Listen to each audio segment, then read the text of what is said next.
Hygiene-related diseases are on the rise in Syria. This girl was diagnosed with myitis. It is a parasitic infection that is spread by flies. According to doctors, cases like these show how the crumbling healthcare system and the worsening living conditions, especially in rebel-held areas, are affecting people. We have no pesticides here because Ghouta is under siege. That is why there are many flies. Also, homes are not sterilized. There is no hygiene. One of the reasons is the lack of clean water in many places like eastern Ghouta. It is one of a few districts surrounding the capital under a government-imposed siege. The problem of contaminated water is not confined to rural Damascus. Across Syria, the World Health Organization reported more than 6,500 cases of typhoid this year. Hepatitis is also a problem. We have had serious problems with access to clean water in areas such as Aleppo, in Deir ez-Zor, and also in the rural Damascus area lately. Have been damage to the water and the sewage system, and often this is followed by diseases.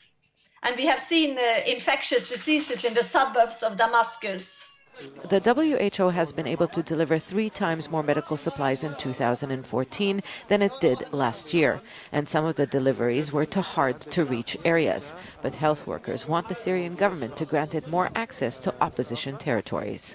Some of these areas, when there is a security problem, it can be hard to access. We have had some of the convoys approved, but this has not been on a regular basis because of security issues.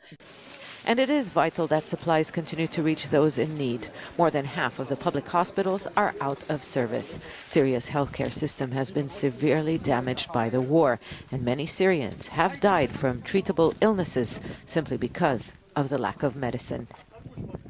Well, meanwhile, Zaina, we know that the UN envoy for Syria has been pushing for a freeze in fighting in some areas like Aleppo. Any progress on that?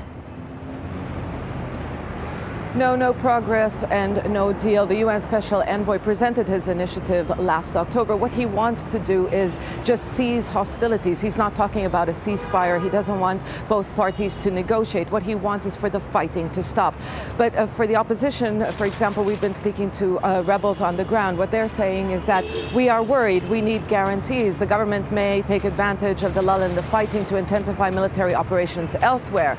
As for the government, well, sources close to the government have said that what they understand from the UN is that a monitoring mechanism will be put in place, and that mechanism will be backed by a UN Security Council resolution, which could involve deploying UN peacekeepers along the front lines, and this is unacceptable to the Syrian government. What we also understand from government sources is that in this plan, the rebels will be able to impose self-rule in their territories. Again, the government is not going to accept any deal where it cannot restore sovereignty in those areas. So it's going to be a very difficult process.